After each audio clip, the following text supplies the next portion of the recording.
Hi అండి, welcome to organic farming. మన ఆరోగ్యం మన మెంతి కూరలో. ఇది నేను ఇసుకలో అలికానండి. చాలా బాగా వచ్చింది.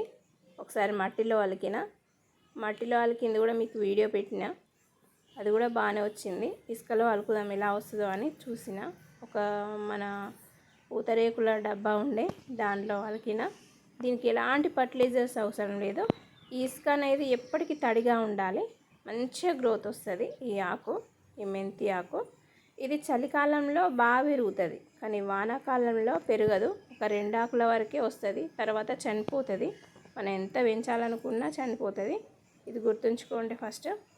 ఇది ఒక 20 రూపాయలు ఉంటుంది కదా. కామెంట్ బాక్స్లో కామెంట్ చేయండి ఇది ఎంత రేట్ ఉంటుందో.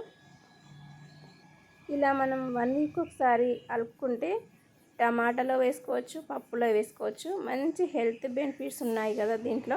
చాలా మంచి హెల్త్ బెనిఫిట్స్ ఉన్నాయి. షుగర్ వాళ్ళకైతే చాలా మంచిది ఇది. చూసారా ఎంత బాగా వచ్చిందో. ఇది మన కళ్ళకి మంచిది, మన జుట్టుకి కూడా మంచిది. కొన్ని గింజలకే ఎంత మెంతి కూర చూసారా.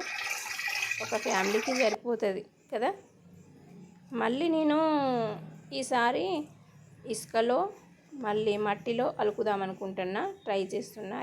దేంట్లో ఎలా వస్తుందో చూద్దామని. చూసారా, ఇది ఇసుక, ఇది మట్టి.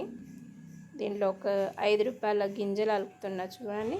ఇంతే 5 రూపాయలే అవుతాయి దీంట్లో పట్టేటి. ఇప్పుడు నేను తీసింది కూడా 5 రూపాయల గింజల నారే. ఇది 1 వీక్కి మంచిగా పెరుగుతుంది. 1 వీకే సరిపోతుంది. ధనాలంటే ఒక 10 రోజులు పడుతుంది, కానీ మెంతి కూర 1 వీక్ ఒకసారి మంచిగా వస్తుంది మనకి. ఓకేనా. ఇలాంటి మరిన్ని వీడియోల కోసం మన ఛానల్ని ఫాలో అవుతుండండి. ప్లీజ్ లైక్, షేర్, సబ్స్క్రైబ్ చేయండి. మరొక మంచి వీడియోలో కలుద్దాం. అంతవరకు సెలవు. ధన్యవాదములు.